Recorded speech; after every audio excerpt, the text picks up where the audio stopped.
what's happening. Why is my video so late this week? I'm sure you're asking.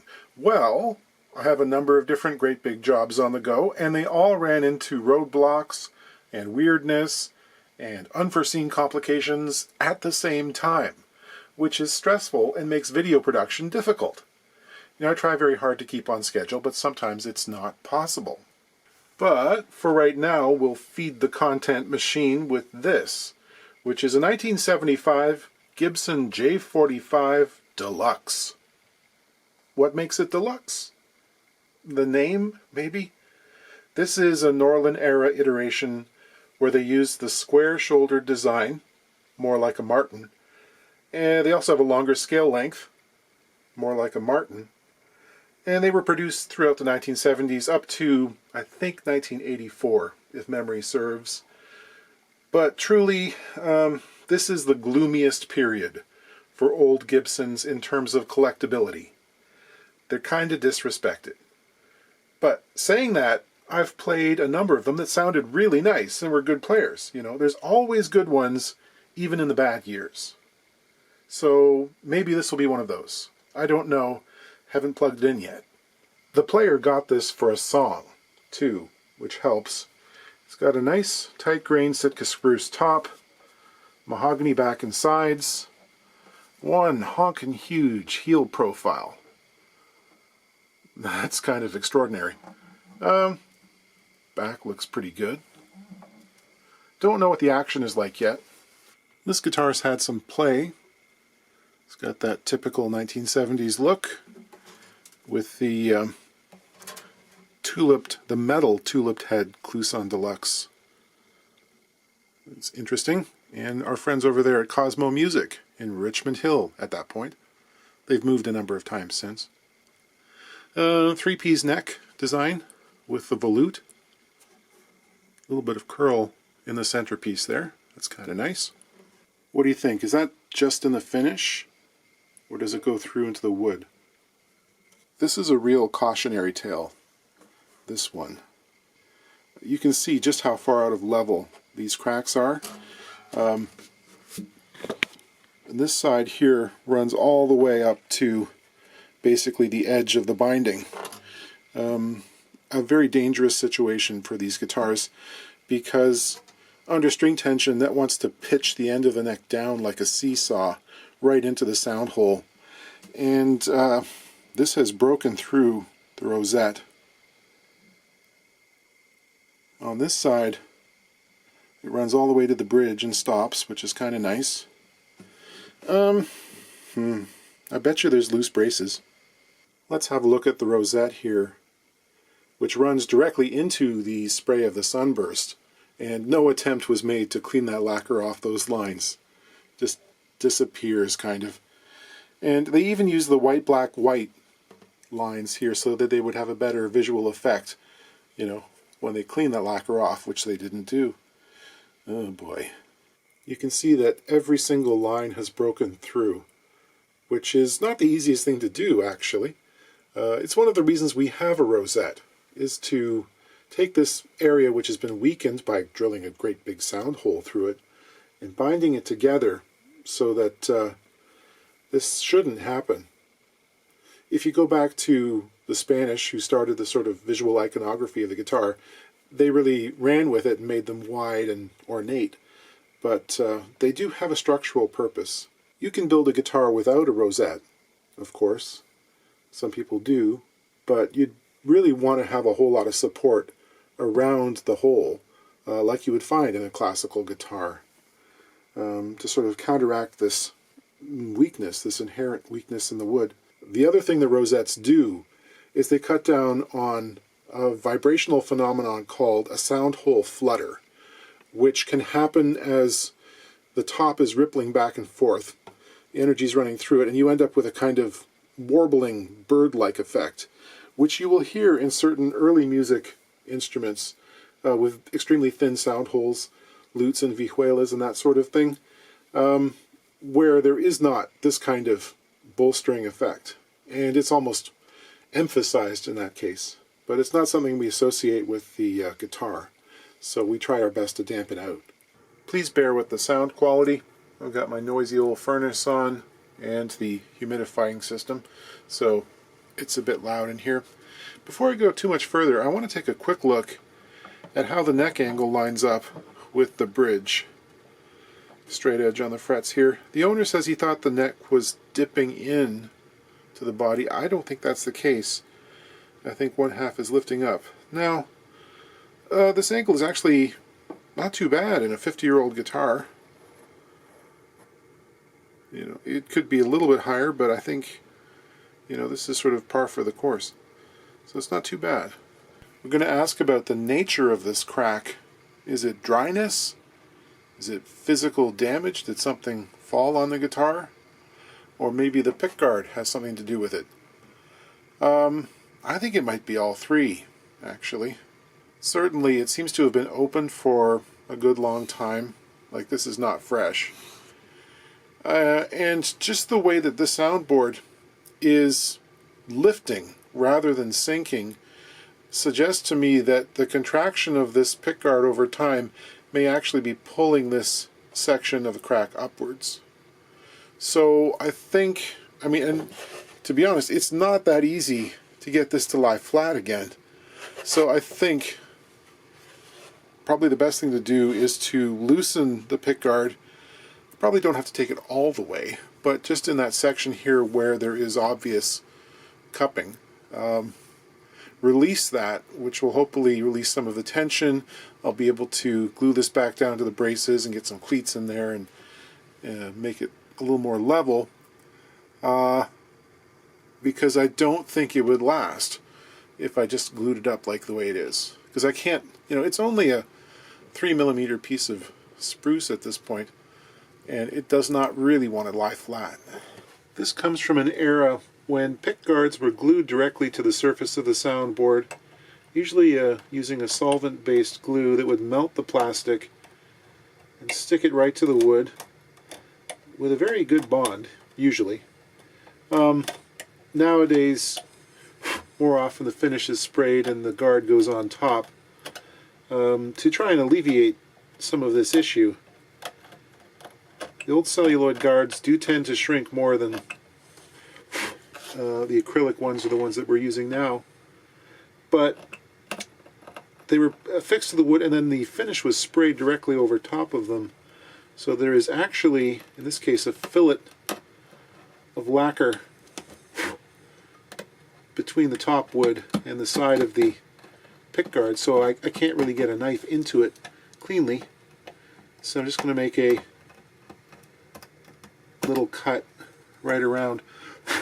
Now, while this is loose from the top, it's more than likely going to shrink slightly because of all of the tensions involved. And when it goes back down again, it might not occupy exactly the same space. The area might not be fully covered. Now I can do a little bit of touch-up. And like I mentioned, this is probably never going to look pristine again. That's kind of out of our purview at this point. But I'll do what I can to keep it as neat as possible. Again, just cutting lacquer, not cutting wood. Don't want to go too deep. Should I heat this up? Probably not. Not usually a good idea with these plastics because sometimes they're quite flammable for one thing, but also they do tend to curl up in strange ways if you get too much heat on them. Just sort of probe along until you find a point of entry. Usually there's going to be a grain line somewhere. There we go.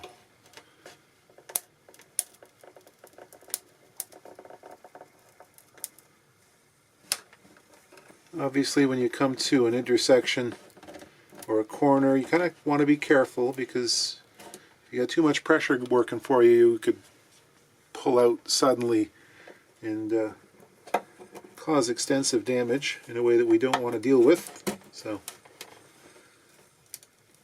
gentleness, care, consideration. So after releasing an inch of this, it's already sitting down much easier. So, there's a lot of tension.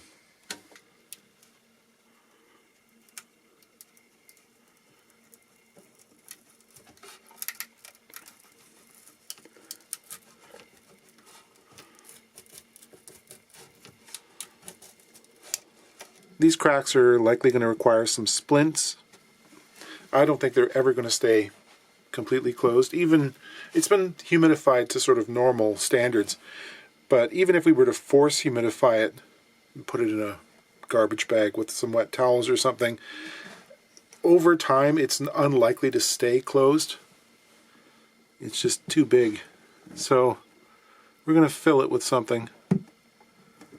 But now I think I can at least get that clamped down to the braces and keep things level. That's first order of business. Here's another thing that separates these 1970s Gibson flat tops from the ones of yesteryear. I guess this is from yesteryear now. Well, the ones from the 30s, 40s, and 50s. Those guitars have quite a serious radius on their tops. I think it's somewhere in the range of about 18 feet. In this case, this top is flat. It's, again, very much more like a Martin. Inside the box, I can see that the forward arm of the X brace and 2 of the 3 treble side finger braces are loose. This is from the period of the double X brace design. It is massively overbuilt. The finger braces are exactly the same dimension as the X brace, roughly 4 times the size you'd find in a Martin D18. And there are 6 finger braces rather than 4. Plus we also have the secondary X brace in the lower bout behind the bridge, which is also generous in proportion and seemingly designed to keep intrepid repair people from getting at the gigantic 1/4 of an inch thick diamond-shaped bridge plate, which is made of plywood, surrounded on all 4 sides. As you can see, the ball ends of the strings are working their way through that. It's probably still okay, actually, as there's another 3/16 of an inch before it even reaches the soundboard. It's not uncommon to see this kind of damage in these guitars. They came this way from the factory, as drilling the bridge pin holes just blew off the outside layer of the plywood. Yeah, it is what it is. In this era, we have not 1, but 2 substantial transverse bars above the sound hole. Not just the 1 bar, and sometimes there was a popsicle stick brace above that, or sometimes not. But it's kind of amazing to see that this kind of stress is enough to tear that much gluing area free. This would have been put together not with hide glue, but with an aliphatic type glue. So, I'm just going to get glue in those cracks between the braces and the top and clamp them flat again. It's good and snug. Check to make sure those braces are right down against the board. They seem to be. And I'll reach in again. Get a little more squeeze out.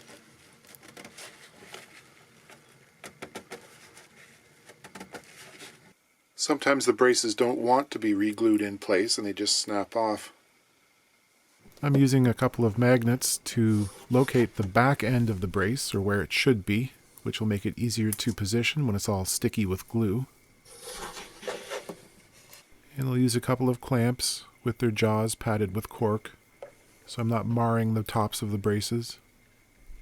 While all that's gluing up, I'll also turn my attention to the first 5 frets and remove them in the usual way by applying some heat and then prying them up with my special fret removal pliers. Gibson fret size was all over the place in the 70s. You see the great big jumbo frets, and you see these throwback vintage style that are less than 80 thousandths wide. And I'm going to make some cleats. These don't have to be gigantic.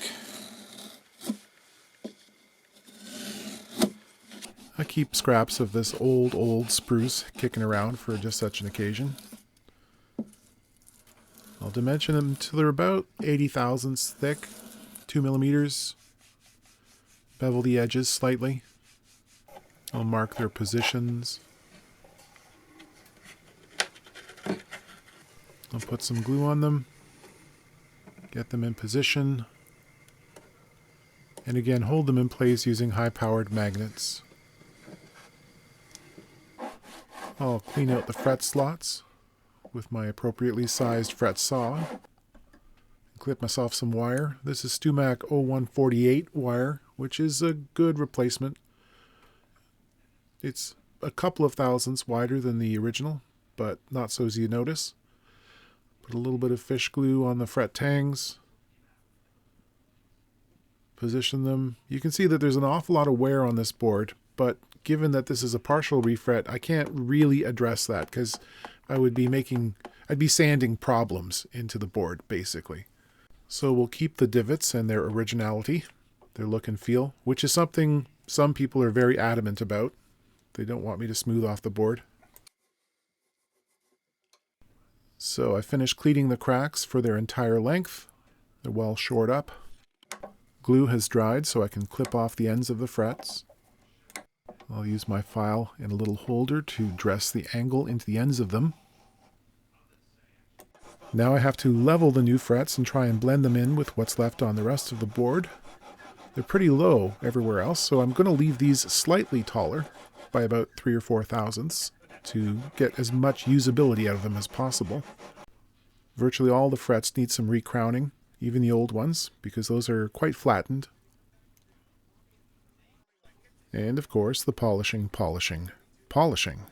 Short interlude for some snow shoveling. Remember, kids, when it's cold and when it's dark, the freezing moon can obsess you. Okay, after some thought, I'm going to employ a different method for filling these cracks. This is an idea I've seen employed recently by Beau Hannum. Some of you will know him and his dry Australian wit. He's been doing crack fills with epoxy, pre-colored using powdered pigment. Now, the first time I saw it, I thought, are you crazy?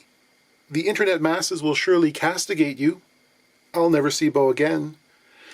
But then I thought about it a bit, and yeah, on certain guitars, it makes good sense.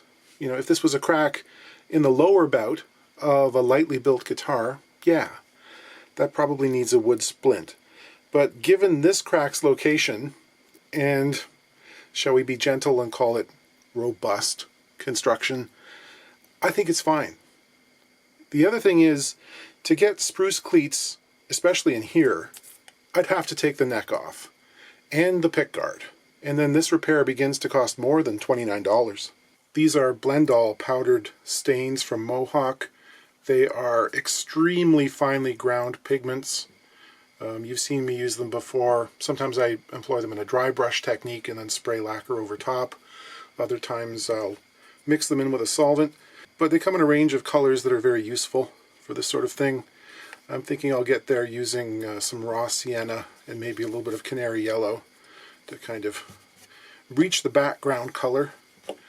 And so I wouldn't use something like tempera powder, like the kind of stuff you'd buy at a kid's art supply store, or, you know, grind up some wood dust and use that, because it's just going to be too coarse. It's going to look a little bit weird. This should give us the effect almost of the lacquer itself when it's dried, because the epoxy itself has a good sheen, and I might not even have to apply a finish top coat, which would be nice. Okay, so I'm going to be mixing up some slow cure epoxy, which has a fairly thin pourable consistency, and I'm doing this by weight, but you have to be careful, because as I've learned the hard way, if the mix ratio is 2 to 1 on the box, that's definitely 2 to 1 by volume, not measured by weight, because the resin has a different mass than the hardener. So in this case, it's 100 to 44 by weight. The epoxy companies will usually post that information on their technical sections of the product website. If it was 5-minute epoxy, you'd probably get away with it, but the boat building resins we love so much, they demand a much more accurate ratio. A 20-second stir is not going to be enough. You got to go at it for 2 minutes to really get the two parts incorporated. I'll divide this into a couple of cups for the 2 different colors I'll be using.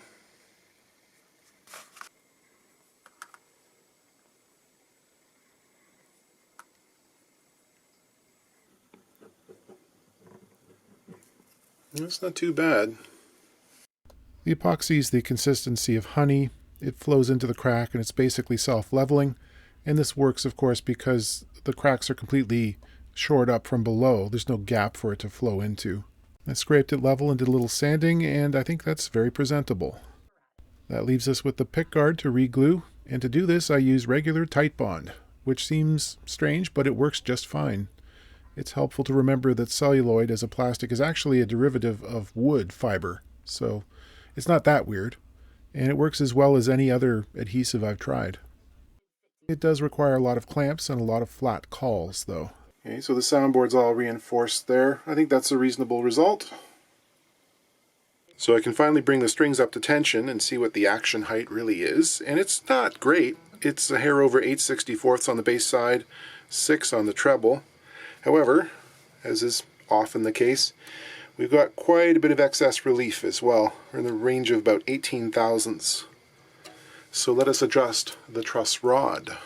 Have a look here. There's still some polishing compound under there and black lacquer on the truss rod nut.